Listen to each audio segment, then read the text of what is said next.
Hey everyone, thank you for joining us tonight on a Saturday night. What are you nerds doing here talking about D&D? We're glad you are, though, one way or the other. Let me give a quick rundown on this format. The whole idea was an opportunity for Kelsey and I specifically to start talking about how two personas craft adventures, namely the author and the original intent there, and the DM and the way that gets translated to the actual tabletop. So if you don't know by now, I am joined tonight by the wonderful Kelsey Dion from the Arcane Library. Kelsey, why don't you give us a quick introduction and let folks know who you are? Sure. Well, hey, I'm Kelsey Dion, and I'm the writer. I'm, I guess, the only person for the Arcane Library. I get to write and design adventures, and they have seen some play on the Castle Max stream, which is so exciting. And that's I guess what I'm known for. That's it. Yeah, they're the best adventures, which is why we're here today. I think Sean and I have collectively run almost every single one of Kelsey's adventures, minus one, I think, at this point. We're just one behind.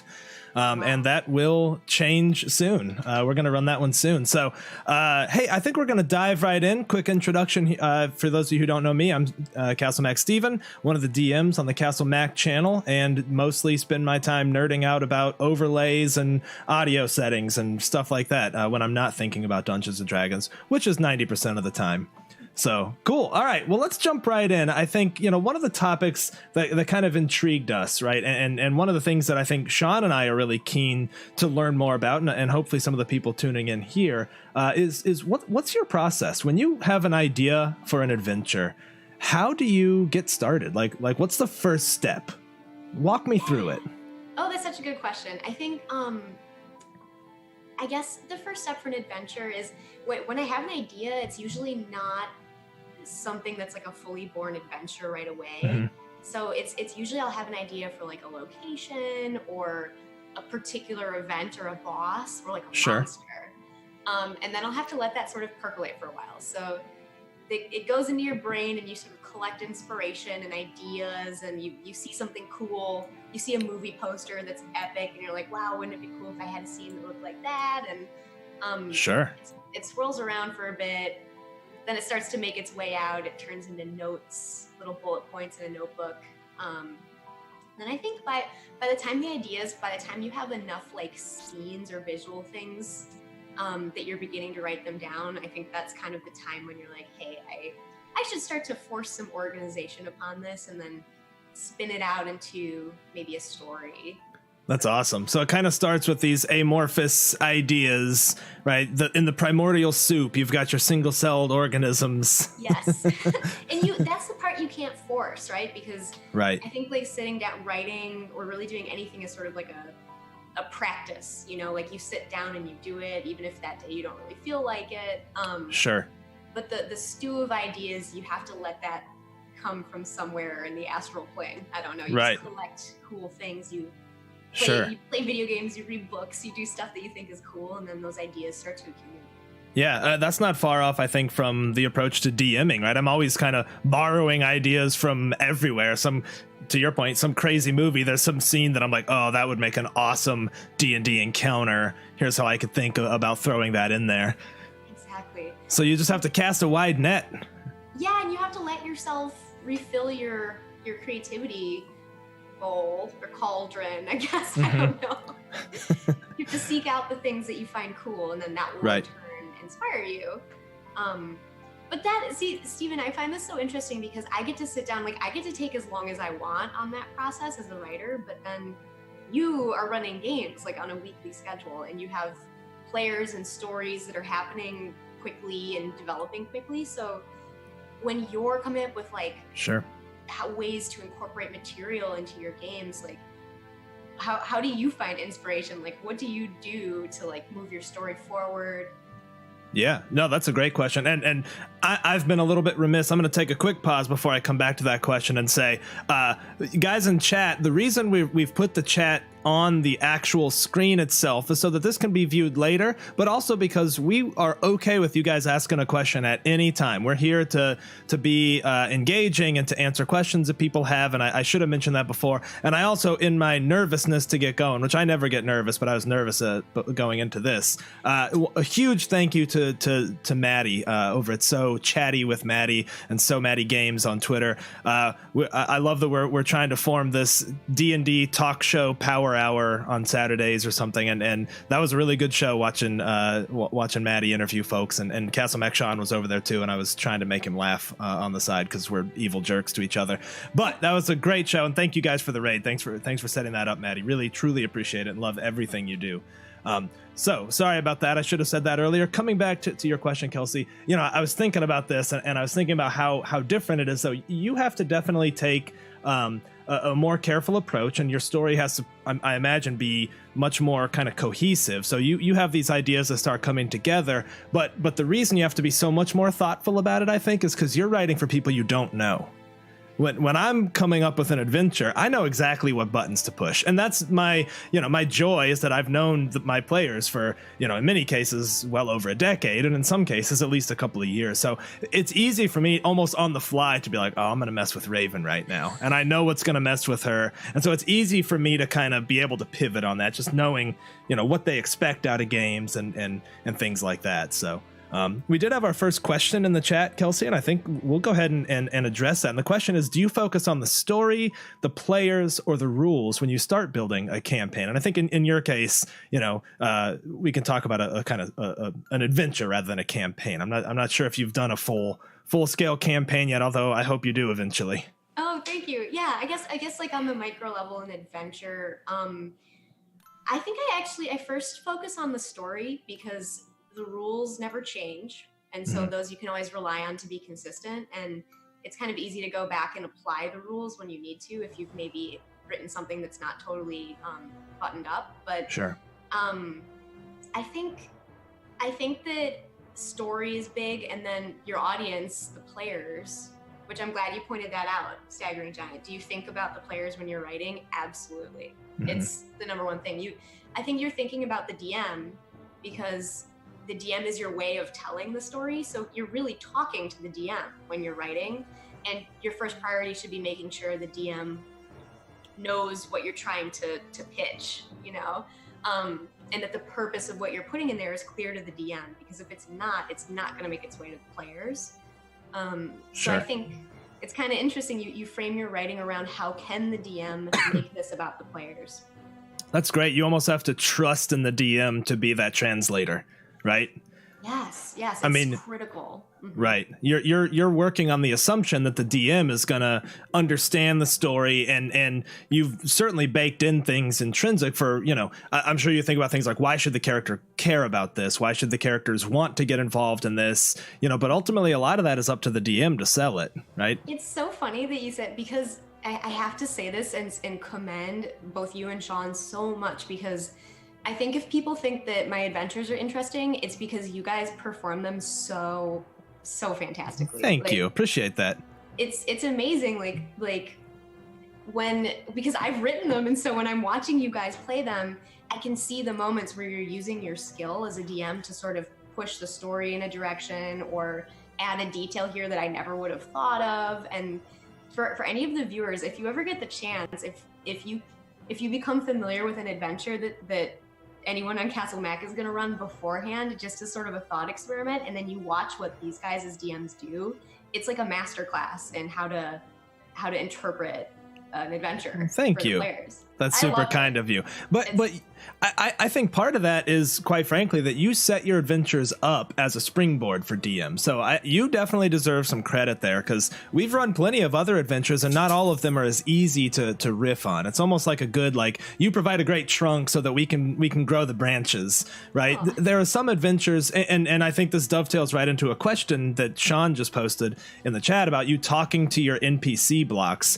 Those really stuck with us because you focus on, if I remember right, 3 things, right? What is their dues, right? What they do, and that's sort of, showing rather than telling. So this is what this character does. You focus on their appearance, because that's important for a DM to be able to convey, and then you focus on a secret that they have. And that's what you give about an NPC. You don't focus on their alignment. You don't focus on kind of anything else, their racial traits. And those to me are just such a good springboard.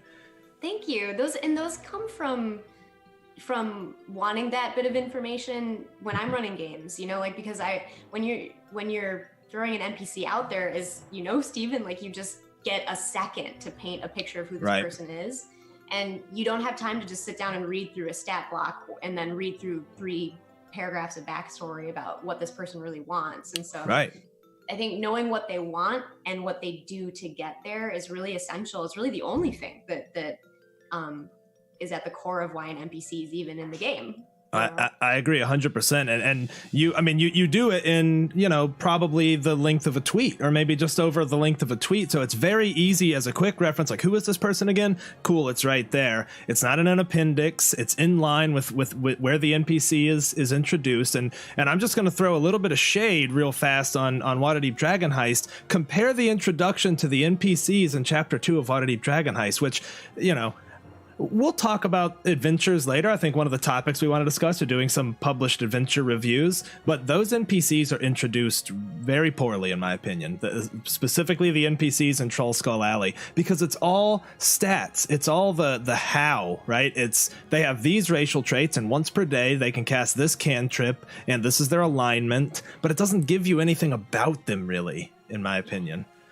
That's tough. I mean, because an adventure is a reference for the DM ultimately at the table. Like, if you can't use it as a quick reference, and you have to pause the game to read a bunch of backstory or figure out what you're allowed to tell the players and what's not supposed to be known immediately, it's all mixed together. I feel like that's always been something that actually prevented me from even wanting to really sit down and read through really dense adventures like back in the day, like Return to the Temple of Elemental Evil. I remember as a younger person trying to sit down and read that so many times and just being like, I can't even get through this because it's so kind of mixed together, Right.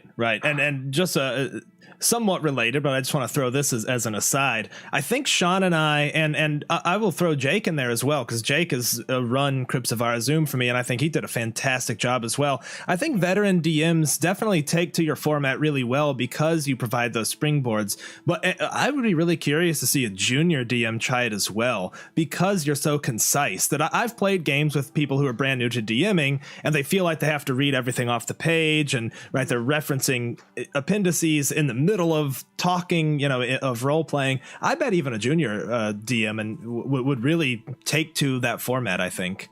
Oh, I hope so, because you worry that maybe a more junior DM feels comfort in having a huge abundance of details to like fall back on, and like having box text to read instead of improvising it. I do wonder about that, actually. So I've had new DMs tell me that they've used one of my adventures as their first games, which is possibly the most flattering thing someone can say to you. Right. And I guess I've had good feedback from them on it, but I've always been curious, like, what would their experience have been if they'd been using a more dense adventure the first time? Like, sure.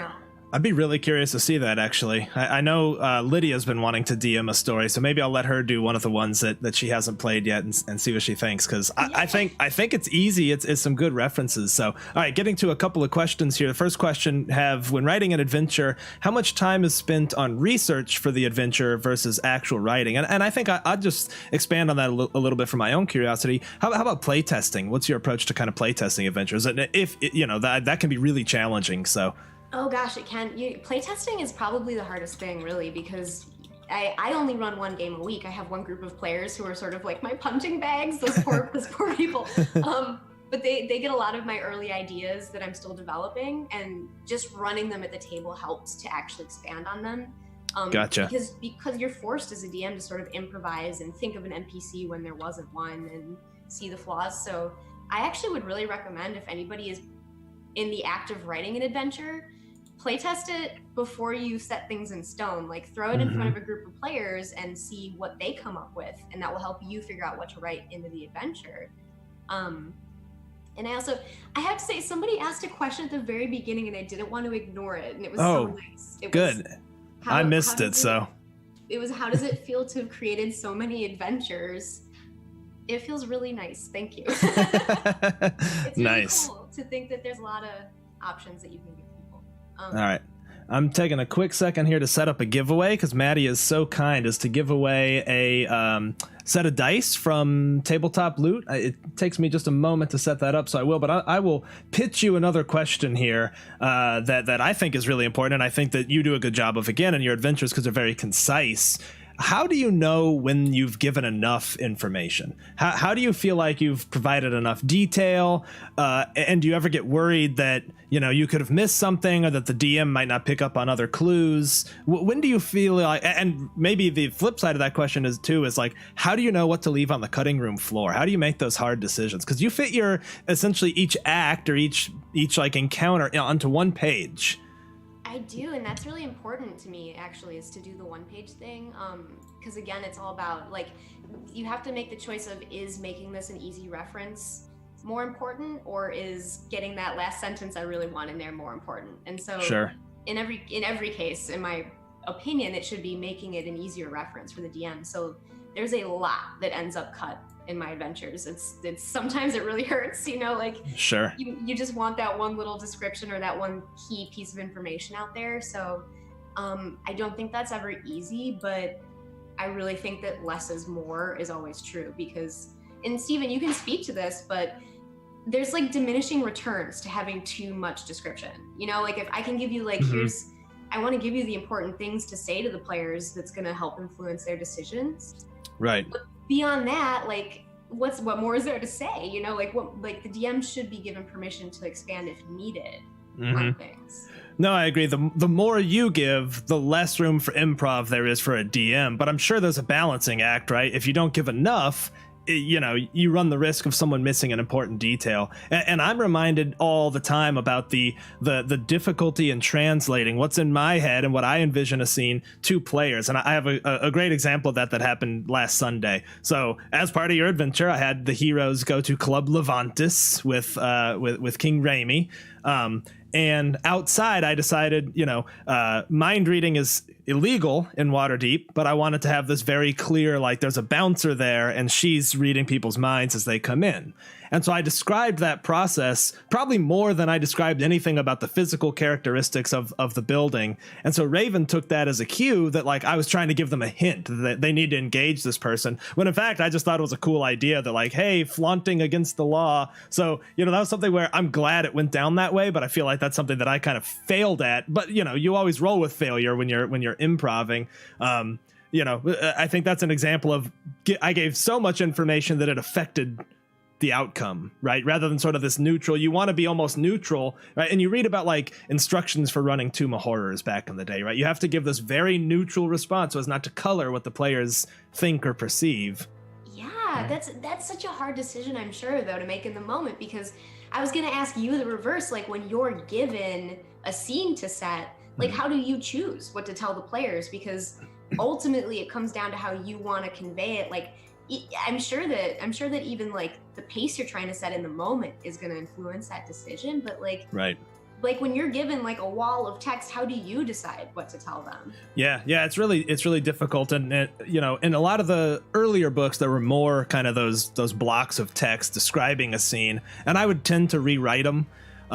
It wasn't always because I thought the information was bad. It just wasn't my voice, and it would have sounded like I was just reading a block of text. I don't know. I think that's actually one of the things I really struggle with and think about a lot is how best to convey information. And one of the things I've really focused on in the last couple months is making sure I'm always touching at least two different senses. So that, you know, I'm always trying to think about, okay, what does the ground feel like beneath their feet as they like step, if that's an important detail, just to try to set the scene in their mind's eye.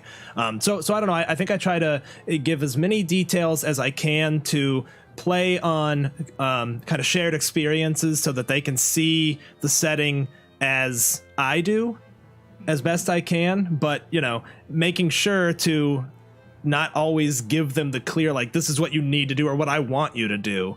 It's a challenge, to be honest with you, you know? Yeah, that might actually be one of the hardest parts, is figuring out what to convey to the players where you're not like giving too much away. but you're encouraging them to like investigate what's important about that situation. Right. It's actually really hard. So I don't really know. Yeah. It's something I think about a lot, but it is really challenging. And especially if you're on the fly, you're like, shoot, did I just say, like, I focus on an NPC because that was a detail in my head. In fact, I mean, I have nothing that I care about. Like, that NPC is just there for dressing. But now everyone's like, oh, what's up with this NPC that looked at me funny? You know? Exactly. Which can lead to more fun stuff ultimately. Right. Like, it's not a bad thing at all. But it's funny. I was thinking about, because your like descriptions and improvisation in Club Levantis when you guys were running Treaty of the Tiger King was so good. It was so amazing because there was so much to fit on that page that it was a pretty sparse description, and I'm so impressed by it and happy with like what you did to sort of build the vibe inside that area, which makes it clear that you must have had like a really strong vision in your head of like what it was going to be like inside, you know? Yeah, it was super fun. And part of that, you know, I was, again, we talked earlier about the benefit I get of like playing to my players.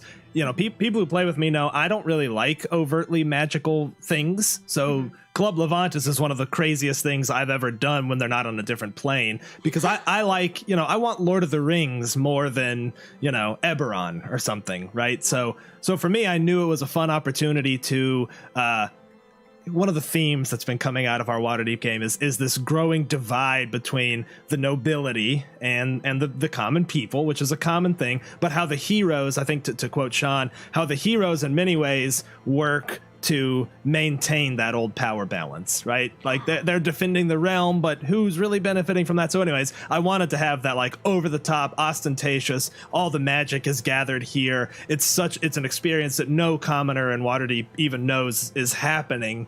And here they have, you know, flying snakes delivering snacks and stuff like that. Just, you know. That was such an awesome detail. I was like, this is so cool.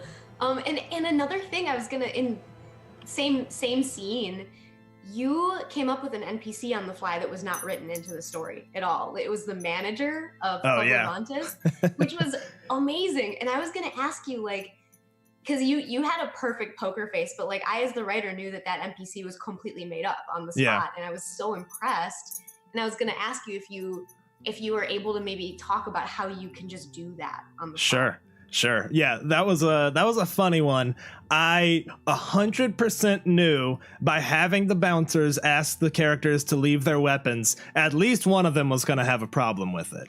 And so I was already expecting I'm sorry, can I talk to your manager? So I had actually a little bit prepped for that. I wasn't 100% sure it was going to happen, and I didn't really have a name on hand or anything like that, but I knew that was going to come up. So I just thought about the type of personality who would run a club for nobility, you know, over the course of several hundred years in his case, because he was an elf. And so I just kind of thought about the handful of things that he would say. And I think it was almost practiced, right? Like, this probably comes up every now and again where someone doesn't want to leave their weapons and, hey, I'm just doing a job, I'm just protecting, you know, but he has a reputation and all this stuff. So it was kind of born almost just out of necessity, but I was interested to see if they would have escalated it.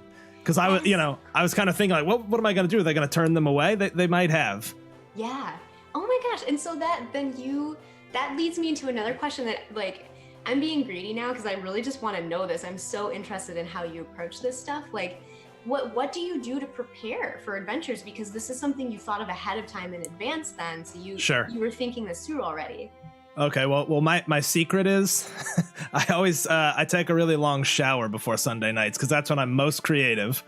Yeah, that's like the shower test. It's like, you care about something if you're thinking about it in the shower. You know? I'm just kind of standing there like, all right, well, they're probably gonna not like putting their weapons up, so I should probably have something. But the truth is, I don't come anywhere near planning for every situation, right? I think about the situations that might come up, and that's usually about it. Like, I almost have like a stump of an idea, and in that case, it's like they're probably gonna have a problem with that. I'll have a manager. I'll kind of come up with who they are on the fly, kind of what I'm feeling at the moment. Yeah, Lydia outed me there. I do practice my character voices in the shower. So I might have a stub of an idea for something more complicated. That can be challenging. I mean, I'm usually just pulling it out of thin air. And those situations are fun too. Those high stress situations, like, I was not expecting this. okay, let's roll, right? Yeah, but that's exactly why I play test my adventures in the writing process with a group, because Right. you are always forced to improvise when you're DMing. Like, I can't think of a single Right. time I have not been forced to improvise. And those are things that are like, they're telling, you know, if you're like, Yeah. I had to make up this entire description of this room on the spot.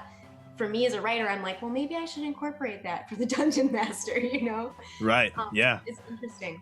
Yeah, it works. And so quick shout out to chat here. We do have a question, but before that, I do have the raffle going. As you guys can see, I accidentally used my Eris Savad, or yeah, I think Eris Savad giveaway, which will be tomorrow. This giveaway is for a set of dice, courtesy of Maddie from Tabletop Loot. So sorry you guys are seeing that incorrect text there. Seems like I'm not the only one who comes up with stuff in the shower, so that's good to hear. But I seriously, I'm like, well, it's like 5 o'clock. Everyone's going to be on like an hour and a half. I'm going to go do some last minute prep and think through potential situations.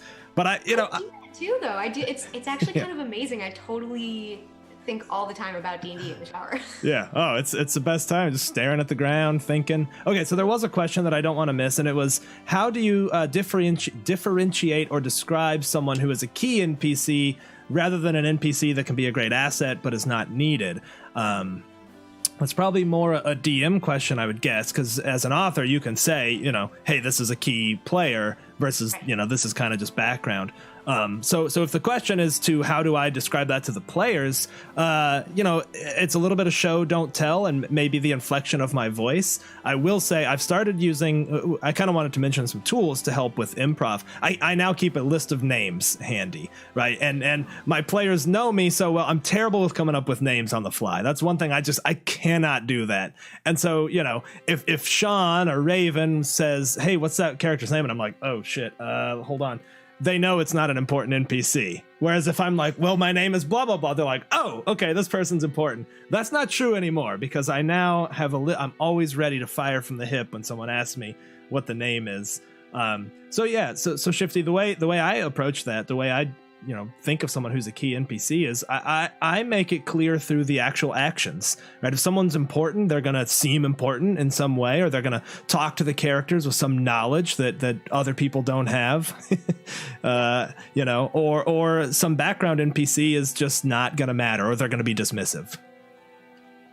Excellent. Yeah. And I think you sort of have the onus is on the DM to kind of get it out there, whether an NPC is really important or not. And like, I think you probably even in a way are help guiding players away from unimportant NPCs, like like figuring out ways to gracefully shut that down so you're not throwing them off for a red herring forever, you know? Right, exactly. Yeah, you kind of have to just show it, right? You can't tell someone, hey, this person isn't important, but they can be like, okay, well, I've got this other arrangement, good luck with what you're doing, or whatever. You can communicate that and hint that. Hint at that. Let's see. Okay, so I saw another question here, which was, do you guys nerf your players if a combo is way too OP? What do you think? Do you ever nerf your players? I mean, no, I just make things harder for them then. That's what I was gonna say. Yeah. You never want to take away, right? Half the fun is, and sometimes we're generous. I mean, Sean always gives out incredibly cool magic items. I've been stingier lately. There's almost no magic items in our Waterdeep games, but yeah, I never nerf players. You never want to take from them, I don't think. That doesn't help anyone's enjoyment. I might prey on someone. It's like, you know, oh, you're the totem of the bear, nothing hurts you but psychic. Guess what? You're fighting a mind flayer. There you go. So, you know, I might find the weaknesses and kind of, you know, hammer at them, but nah, I would never nerf anybody, not mechanically. Yeah, and just because like a player has achieved OP status, you're still in control. You're the DM, you're still in control. So like, I actually, people ask about that sometimes. They're like, well, when you're writing, how do you account for people who have ridiculous builds? And I'm like, I rely on their DM to be a DM and just make sure that they're changing the situation so it's harder for their individual players. Yeah, exactly. And sometimes, you know, this is something Sean and I talk about a lot too. Some encounters the PCs just walk through, and that can be fun too. Like if you come up, right, it's like if you come up on a fight and you just wreck the bad guys, I rarely think the players had a bad time. because it's actually really gratifying to do that. yeah, it's kind of like, yeah, that's right, I am a badass, and don't y'all forget it. And the next fight can be harder, but it can be fun. Yeah, and in fact, like I write easy encounters sometimes for that exact reason, because sometimes you're trying to show the players that they're powerful, and it's actually like you could use that like as a DM or I guess an adventure writer, you can totally use that contrast. Like you always want to be using contrasts whenever you can. Like here you're super strong, but over there you're weak, and then it drives it home. Yeah, it's super fun, and you can force the cooperation, right? Like, hey, this guy's weak at this tonight, but she's really strong in this, so it's her time to shine, right? Which is really fun. Okay, so I'm going to move to another question because I really like this kind of thought, and I think someone asked this in our Discord a couple days ago. How do you, as a writer, strike a balance between filling an adventure with flavor, but also keeping it setting agnostic? Oh, that's okay. So, in fact, everything I write turns out to be setting agnostic because, and part of that is actually because of the laws of publishing for D&D. So, if it was kind of by force, but with the open gaming license, which is what third-party people can use to publish, it's literally a set of stuff that Wizards of the Coast gives you that you're allowed to use, and all of it's very neutral, and a lot of like the intellectual property like monsters and stuff that Wizards holds dear to their hearts is not included, so you can't actually use that. And so it does kind of force you to be setting neutral. Like I couldn't write something for Eberron and publish it under the Arcane Library. Interesting. Yeah, which is a fun, it's kind of an interesting tap dance because I just wrote an adventure that's meant to be for Waterdeep, but I couldn't say that in it. Right. Right. So it's a major port city. Exactly. Right? Yeah, exactly. And so I think the approach to writing in that case is you research the place where you kind of want it to land. Like if you want a terrible desert like Dark Sun, you can make your own terrible desert and make it you don't name any particular locations, and you can still like, what's cool about the desert? It's not the name. It's not the fact that it's Dark Sun. It's the struggle for survival. It's the managing resources. So you can isolate what is interesting about a setting that has nothing to do with the names or the actual specific locations. And then you just build your adventure around those like core like kernels of truth, Sure. Yeah, it makes total sense. It's almost like they're just meant to be modular. You can plug them in where they work, and you can focus on the stuff that matters. And frankly, the skeleton of what town or city it is, who cares? It doesn't matter in the end. Yeah, it can in some of my adventures, I actually don't even outline the city at all. I say this starts in a port town. Mm-hmm. Because then it can be any port town you want, Yeah, yeah. No, it totally works. All right, so two things. Number one, congratulations to the Staggering Giant for winning that. And Maddie, thank you so much for having that giveaway. That was really cool of you, man, and really thoughtful. Moving forward, do have a couple of questions. So the first one is, how did you first come across Kelsey's work, and what stood out that made you want to run more of her material? I think that question's for me, so I think I can run with that. To be honest, I think my first encounter was with the Skyhorn Lighthouse, and that's because I was on a crazy adventure purchasing spree where I now have bought like probably 50% of what's on DM's Guild. And this may surprise people who know me, but I have them like really well organized. Like they have a taxonomy, like this takes place here and it's for these levels and it's this long and this one takes, so yeah, I'm hyper organized about stuff like that. And so I was just kind of skimming them. And as I skimmed yours, I saw the very unique layout. And the very unique layout that Kelsey uses, and I highly suggest you guys go check some stuff out. There's a couple of free adventures that she has, but I would buy everything. That you can get a sweet little discount right now as well, as a matter of fact, if I remember. You want to plug that real quick, Kelsey? Yeah, no, there's a discount on my site. The code is Advengineers. It's like a portmanteau of adventure engineers because I needed it to be short, but it's 15% off everything on the site. So if you want to scope, I have free adventures and they're free because I want people to be able to play more games. But there's also for sale stuff if you really like my work and you want more of it. So you can scope it out for cheaper. If you guys check it out, you would be hard pressed to not find it incredible. But so here's what jumped out to me. Number one, your layout, you fit everything on a single page, which as a DM who tends to read it, 2 or 3 times ahead of time and like think about it in terms of those encounters, that's a really great layout structure. But within that skeleton, again, we talked about one of the components, your NPC explanations are, to me, like, that's the way to describe an NPC. As a DM, maybe I don't speak for all DMs, but for me, that's like my wavelength. Like, I just want to know those 3 things and run with it. And then you also, this is what sold me. I loved it so much. For each page and each like encounter, there's this narrative question, right? It's sort of what is the why of this scene? Why does this scene even exist? It's not just there to be filler, it's doing something. It's, there's some decision to be made or some challenge to be overcome. And so you very clearly say the narrative question here is this, and upon resolution, it's time to move on.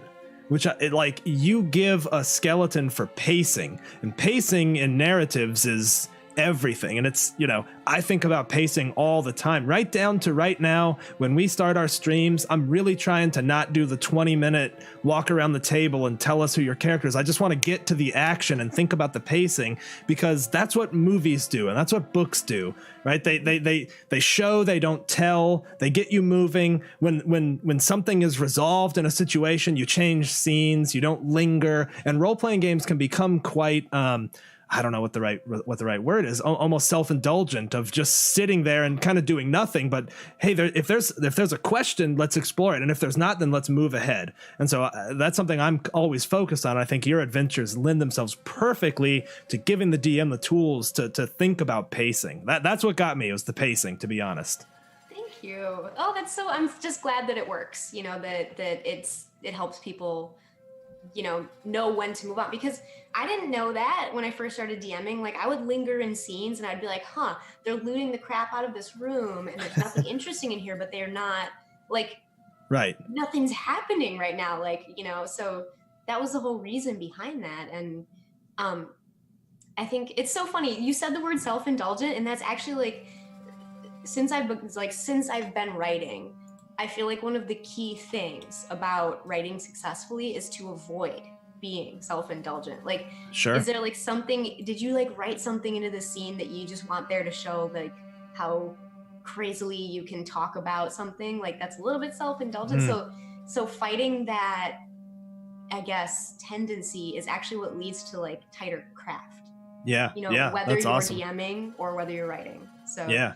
And I gotta admit, it's something I hadn't thought about much beforehand. And I honestly think reading Skyhorn Lighthouse helped me solidify that thought, particularly as we've gone from, decades of role playing to now streaming. I, as a DM, do have to think about it just a little bit differently. And I think it's for the better, even for the players, because previously, hey, we could have a night where we just sit around and sort our treasure. Like, that's cool. That's fun to do. But as streamers, we also have to think about the audience who are participants now as well. And so I think if I think about it more cinematically, and where I'm trying to have cinematic pacing, I think everybody benefits. I think the players have a great time. We were talking the other night, just to be completely honest, I think what we're doing with Waterdeep Dragon Knights is some of the best role playing this group has ever had. Like, I think it's kind of, we're singing, and I love it. I'm so proud of it and have so much fun with it, but I think that also translates to people watching. Maybe. I wonder, do you think having an audience in a way kind of inspires more epicness? Because I kind of think it does, like if that people care beyond just who you're in front of at the moment, like there's something kind of magical about that. Absolutely. And I do see some questions in chat. We're going to come to these, but that's such an interesting question that I really want to follow it. When we first started streaming, I was scared, to be honest, that it would incent the wrong behavior, because our crew, they're good role players. Like Lydia and Sean and Raven and Coach and Jeff, who we play with, and Andrew, we're all really good role players. We're on the same wavelength. And to be just completely honest, and I said this with them, and I'll share it with you, I was worried that once we were on camera, people were going to go for the cheap laughs or like really amp it up and kind of, you know, deliberately be disruptive. And everything we do is based around making sure those behaviors, not that they're wrong behaviors, they're not my wavelength and kind of our group's wavelength.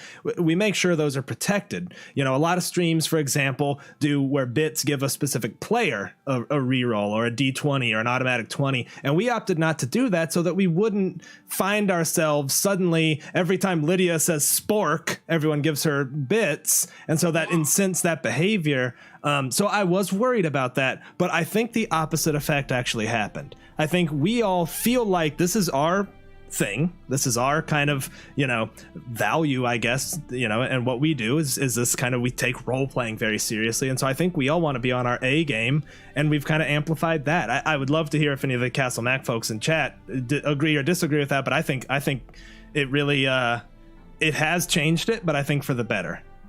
Ooh, I'm seeing Lydia saying that yes, it does. Yeah, bits for Sparks is definitely happening. Okay, I'm scrolling up just a little bit to I definitely don't want to miss our friend Shannon. She had a question. How do you deal with romances in game if they come up, whether it's between PCs or a PC and NPC? That's a great question. Tell me. I want to know how you deal with it, because now I want to write things that mess with that. Sure. You know how... It hasn't happened a lot for us, and I don't think it's happened at all since streaming, although we've kind of talked about boundaries and seeing if something like that could happen in Waterdeep, and I think that could be a lot of fun to explore. The only times we've done it, we treat it extremely tastefully. You know, obviously lots of cut to blacks, you know, and besides that, I don't know. I guess we don't really in the end treat it all that differently than a very friendly NPC, but we've had characters, you know, get married. We had a jump in time where a character now had a child, and that was wonderful. Like, it was just a really cool, fun thing that you can play with and have this kind of extra little facet to the game. So how we deal with it, I don't know. I guess it's kind of a case-by-case basis, but we certainly try to make sure there's some boundaries and, you know, that it doesn't get weird. I mean, it could get weird. We've got couples at our table, right? So if I'm suddenly, ask Raven about Irina. Raven hated Irina because Sean's character and Irina from Strahd were getting a little close, and there was some palpable tension there, but oh, no. I think it just joking around. So we haven't come up against it too much, but I think we're prepared to, and I think it might happen in Waterdeep. We might, but I think there would be more planning around it than there would be any other NPC relationship, right? Yeah, and then I mean, I'm sure as a DM and as a writer as well, like if you know that there's an important relationship, whatever it may be, for one of your players, like that is a gold mine of story, because suddenly this powerful hero has someone who you can threaten, who they would care just as much about as their own safety. And so I would encourage that in some way or another, to like have strong, friendships or whatever. I would be like, bring it on, you know? No, I mean, as a DM, you're just like, which thing am I gonna hurt them with next, right? Exactly. So it's one of those things that frankly a player has to be willing to invest in, that knowing it could, you know, for good drama, it could come back and bite him in the ass. Okay, so catching up on questions here, we also have from the Staggering Giant, how do you filter your ideas? Do you spend some development time on every idea before you ditch something, or is it more about experience of what works? It's a good question. Oh, I think that could apply to either of us, but I mean, I'll let you run with it. I've been talking about DMing for a bit here. I love it. But I mean, like, filtering ideas for writing is, there's no like one thing that causes me to filter an idea. Usually when I'm coming up with preliminary stuff, I'll let any idea have play on the table. Like I'll just do like an idea dump, and I'll say, okay, so what from this can I piece together that will form a story? And so just by doing that, I mean, that probably negates a lot of the ideas that I wouldn't use in that case. But how do you filter stuff? It has to pass the cool test. Like, do I legit think this would be cool, and am I going to enjoy writing it? And then some things have to meet requirements for, will this move the story along? So, you know, sometimes I have a couple really cool scenes that I've been thinking about forever, and I have to build a way between them.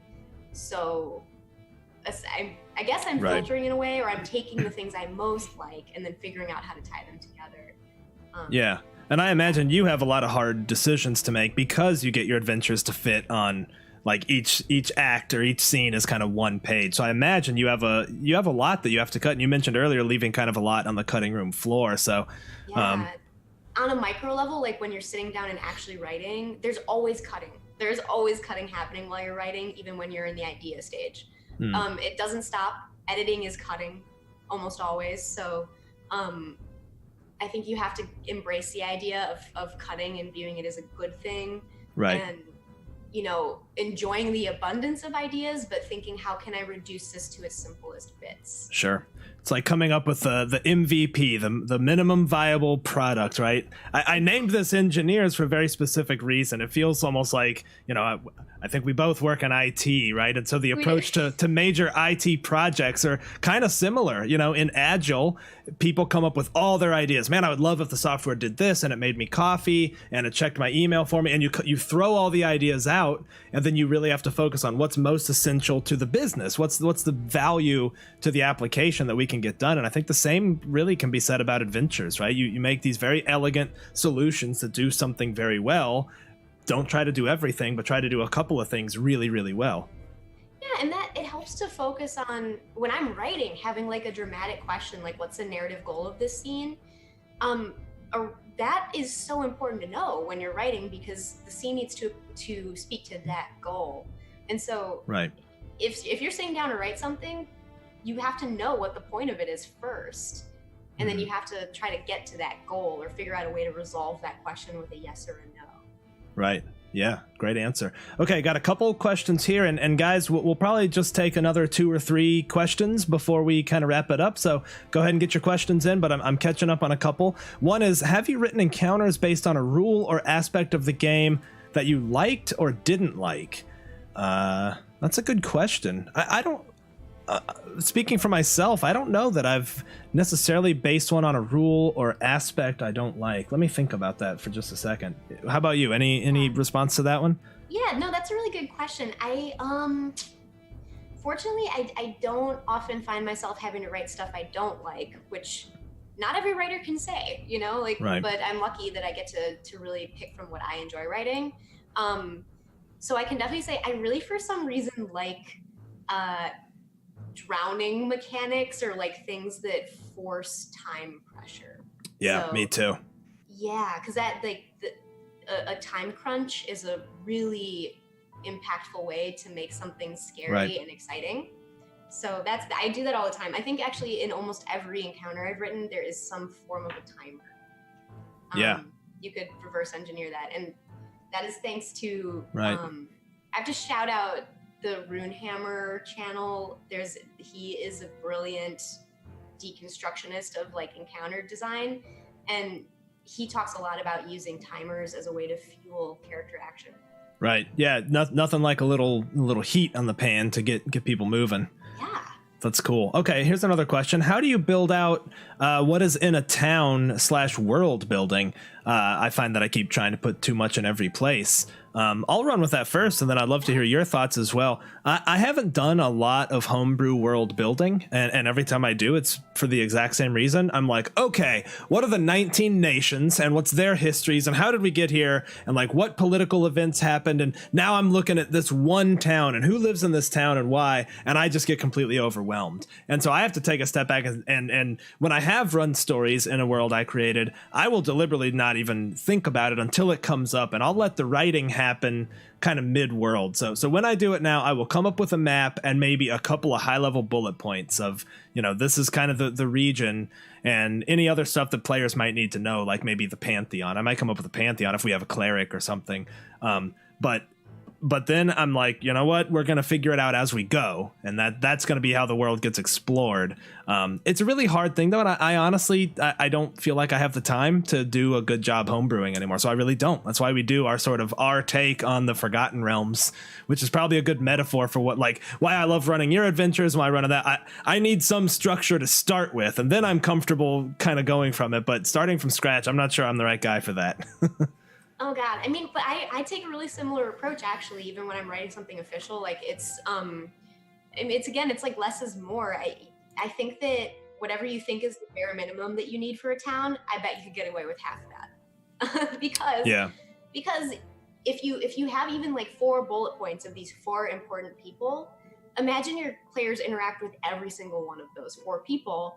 You just have that just made like 3 sessions worth of gameplay. So so do you really need much more than that? So I would challenge you, if you feel like you're overbuilding your towns, try purposefully underbuilding them and then moving up and seeing what's missing.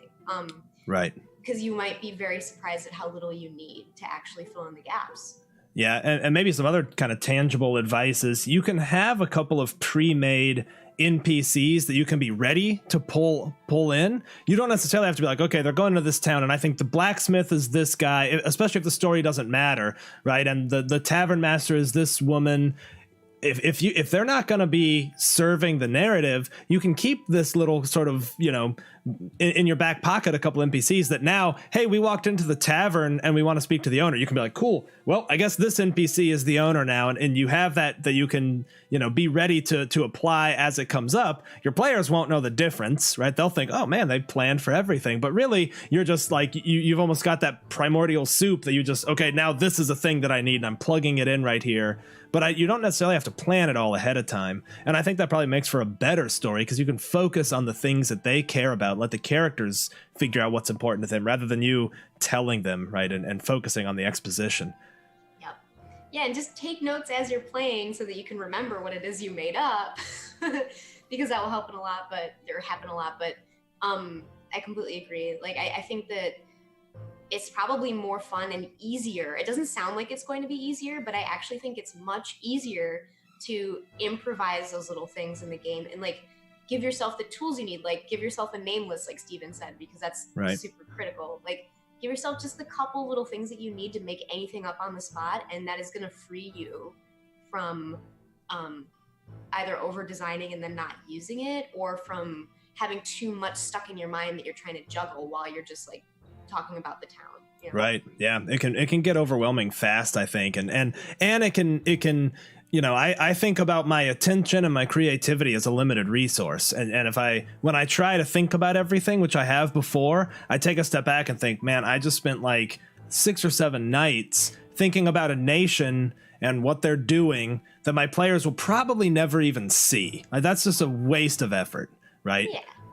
All right, so one more question I saw in there, and it's from Shifty. This is or Shift Ms. 5, Shift My S5. I'm not sure. Here's a silly question for you both. What alignment do you think you are? I'm going to let you go first there. What alignment are you, Kelsey? Oh gosh. Okay, I've thought about this. I think I'm probably neutral good because following all the rules all the time doesn't work. But I also kind of like having them as an option when I need them, and. Yeah. I can't help being good. I would love to be neutral evil. I would love that. Yeah, neutral evil will be more fun, but I was going to say neutral good too. That's how I feel. Yeah, you know, not lawful, because we can all agree there's some rules, whether they're societal or legal, that are like, okay, that's clearly not based in rationality, but you also can't trust people to always act in the best interest. So chaotic, I'm not a big fan of either. So. Oh my gosh, we're both neutral good. Yeah, good question, good answer. So again, we'll take 1 or 2 more questions if you guys have any more. Otherwise, I am going to let me look at the list of questions we had and think about something. Yes, this is something I really wanted to talk about tonight, and you and I have talked about some in the past, so we're cheating a little bit because this is kind of already put in place. How do you guide the story and the players without feeling like they're railroading? And I think a follow-up question to that is, how do you deal with the players getting off the rails? Right. So, gosh, okay, so we've kind of talked about this because this is a huge topic in tabletop role-playing in general. Like, what is railroading? Is it bad? Like, and I think that it's a little bit of a misnomer to call it bad, because railroading is essentially giving players a path to follow. Mm-hmm. It doesn't mean that you're taking away their ability to make choices. Like, right. So, I mean, I think my adventures could be called railroady because they're a set series of events in a specific location. Right. And if the players wander off away from that location, or something happens where they don't take the hook and start running the adventure, I mean, then the adventure won't happen. So, right. Is that railroading? I suppose, but player agency is the only thing that truly matters. So if their decisions do not affect the outcome, then that's Right. like the bad kind of railroading. But if they have a series of events, but the decisions they make are going to greatly affect the outcome, that's not really railroading. And so that would be a good thing. Like, no matter how it's structured, even if it's like a series of dungeons that are just one similar room after another, if their actions in those rooms will change the ending, then it's not railroading, you know? So Yeah. No, I mean, I think I have very similar thoughts. And again, I know we've talked about this, that railroading tends to get a very negative context. It's almost like railroading sucks, but sandbox, now that's where the real fun is. And in my opinion, I agree completely. You want player decisions and player actions to affect the world, but railroading sometimes, you know, helps form a cohesive narrative too. If you just, I mean, if you look at the complete extreme where, hey, this is just a world and you guys do whatever you want, that can be super fun too. But railroading can be super fun too, because railroading kind of allows you to have, you know, an arc. You can have a beginning, a middle, an end. You can have all those things that narratives have of rising action and the climax, and you can think ahead about them.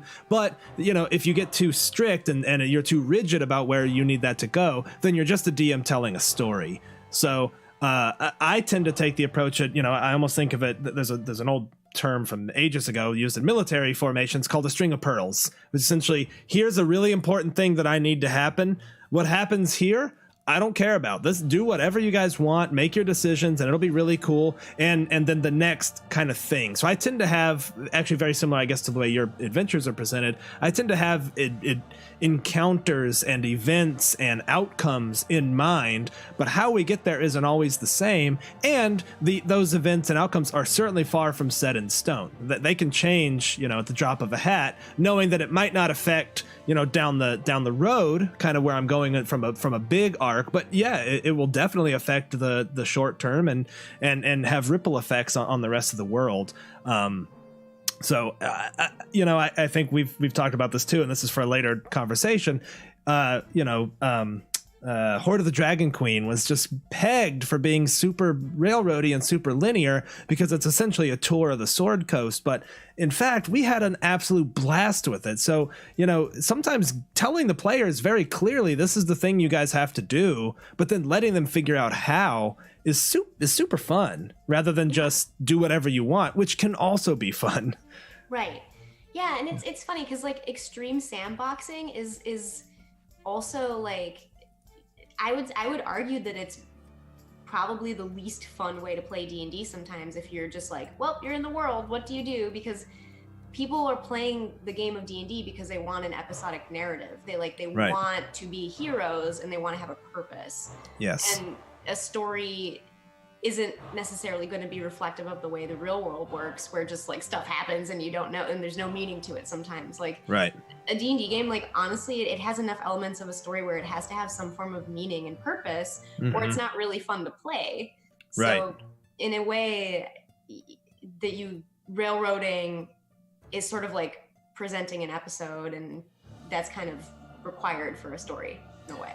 Yeah, and I think we handle that, you know, something we talk a lot about by we allow the world to react to the actions of players in a very meaningful way. So when a player has a certain personality trait or a flaw or a behavior that they do, we always make sure NPCs react realistically to them. And so that lends to that verisimilitude. And so you can you know, have different paths to get you to some of the same spots, even if things are going very differently than what you as a DM envisioned. Because I've certainly seen the kind of worst case scenario where a DM is just out to tell their story, and they will do whatever they can to make sure the players don't disrupt that. And maybe the story's incredible, but if the players are like, cool, I'm just a character in their story, then they've lost interest. But you can make it a collaborative thing, right? I mean, well, you know, I'm super #blessed with my crew of like, I've got a really cool story I want to tell, and you guys have really cool characters, and I want to weave that together, and let's work together, you know, to you know, I know my players won't derail me. I mean, not often, and they will in micro moments, right? In the tactical things, they will always throw something for a loop, but you know, rarely would they be like, cool, there's a thing that we're supposed to do. We're not going to do that. We're gonna instead go to the tavern and drink, and we're then gonna, you know, be murder hobos. My players don't do that, and you know, there's even a little bit of external chat of like, hey, we know this is a collaborative storytelling thing. We got to work together. So I don't know. We could probably fill a whole episode talking about railroading, and that, you know, might be interesting, but maybe not. Yeah, but it's like such a hot button topic for, I don't know, for some reason, because I think at one point somebody took a really strong stance. If somebody important said railroading is bad, Right. And so I don't think I agree with that. But Right. Yeah. you know, try it yourself and see, I guess is what I'll say. Agreed. All right. So I think we're coming up on the hour. So this has been super fun. Thank you guys for joining us. Kelsey, why don't you say once again where people can find you, where they can find your work, and I'll share the link to your website in chat right now. Thank you. Yeah, no, I'm the Arcane Library, so you can find my work on thearcanelibrary.com.